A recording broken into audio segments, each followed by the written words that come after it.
እግዚአብሔር ስም የተባረከ ይሁን። በዚህ ዘመን ሶሻል ሚዲያ ሰዎች ወደ እግዚአብሔር እንዳይቀርቡ፣ የእግዚአብሔርን ቃል እንዳያንሰላስሉ፣ በመንፈሳቸው ላይ የእግዚአብሔር መንፈስ መቆጣጠርን አድርጎ በመንፈስ ቅዱስ ቁጥጥር ስር እንዳይውሉ እንዳያድሩ በሶሻል ሚዲያ ሰዎችን ሰይጣን በጣም በቀላሉ ብዙ ሳይደክም ከእግዚአብሔር ሐሳብ፣ ከእግዚአብሔር ሕይወት፣ ከእግዚአብሔር የመንፈስ ምሪት ሕይወት ኑሮ ከመንፈስ የሆነ ኑሮ ሰው እንዳይኖር በቀላሉ ሰዎችን ዞር አድርጎ ወደ ሌላ ነገር ፎከስ እንዲያደርጉ ሌላ ነገር ላይ ጊዜያቸውን እንዲያጠፉ እየሰራ ይገኛል። ሶሻል ሚዲያ ላይ ፌስቡክ ላይ፣ ኢንስታግራም ላይ፣ ቲክቶክ ላይ የሚታዩት ነገር ሁሉ የእኛን ወደ እግዚአብሔር መቅረብን የሚቃወሙ ናቸው። እኛም ሳናውቅ አውቀንም በቀላሉ ቲክቶክን ስናይ፣ የተለያዩ ቪዲዮዎችን ስናይ ሐሳባችን በተለያዩ የዓለም ጉዳዮች፣ በተለያዩ የሰው ጉዳዮች፣ በተለያዩ ራሳችንን ከሰው ጋር ኮምፔር የምናረግበትን የተለያዩ ብዙ አጋጣሚዎችን የሚፈጥሩበት ሚዲያ ውስጥ እንውላለን፣ እንቆያለን። ዜናን እንሰማለን። ከአንዳንድ ዜናዎች ከአንዳንድ ነገሮች አእምሮአችን እግዚአብሔር ይጠብቅ ስንል እኛ ደግሞ ፌስቡክን እኛ ደግሞ ቲክቶክን ስንጠቀም እግዚአብሔር የጠበቀንን እግዚአብሔር እንዳንሰማ ያደረገን በሰዓቱ በጊዜው የሆነ ቀን ልንጸልይ ለሆነ ቀን ከጌታ ጋር እያመለክን ልንኖር ባሰብንበት ሰዓት ሐሳባችን የሚሰርቅ ነገር እንሰማለን። ከዛ እናያለን፣ ሌላ ነገርም እናያለን። የተለያዩ ሁኔታዎችን መስማትና ማየት እንጀምራለን።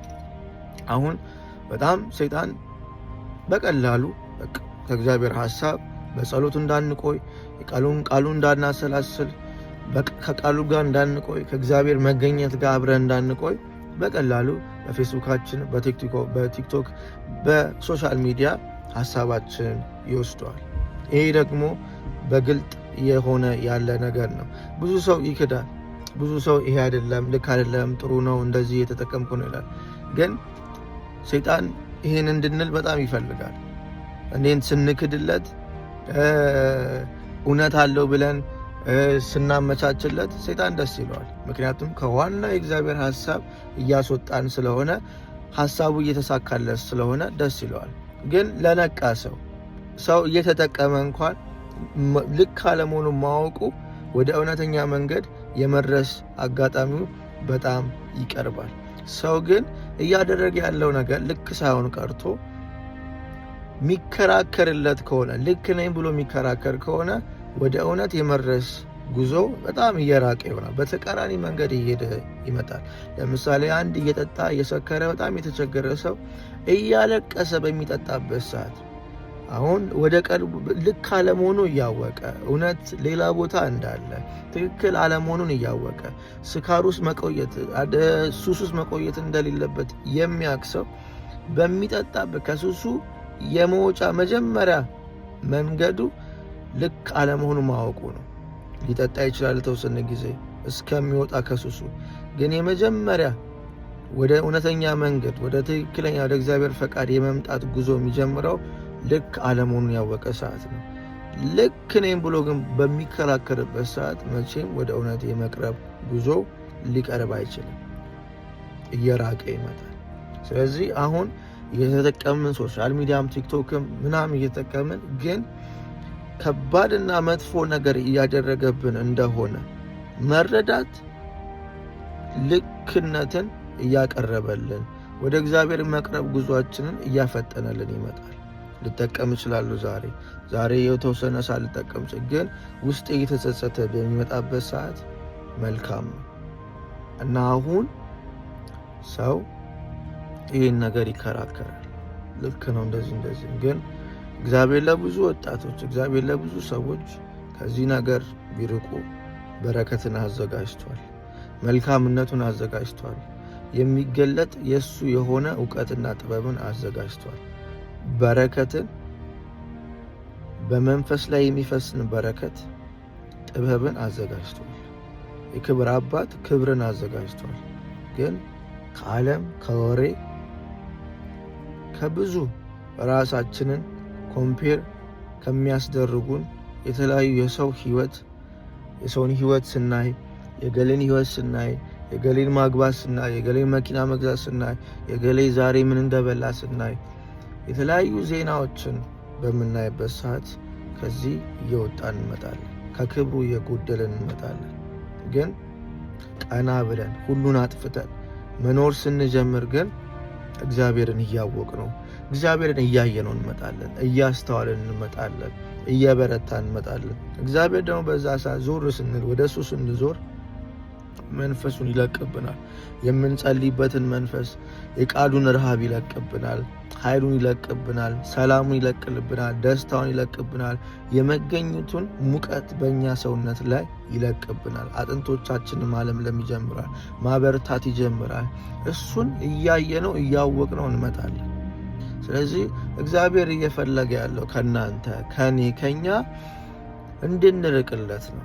ሚዲያ ላይ ሶሻል ሚዲያ ላይ በጣም በቀላሉ ሰይጣን እየሰራበት ካለ እየተታለልንበት ካለ ነገር ዞር እንድንል እግዚአብሔር ይፈልጋል። ሊያሳየን ክብሩን ሊገልጥልን እግዚአብሔር ይፈልጋል እና ለእግዚአብሔር መታዘዝ መልካም ነው።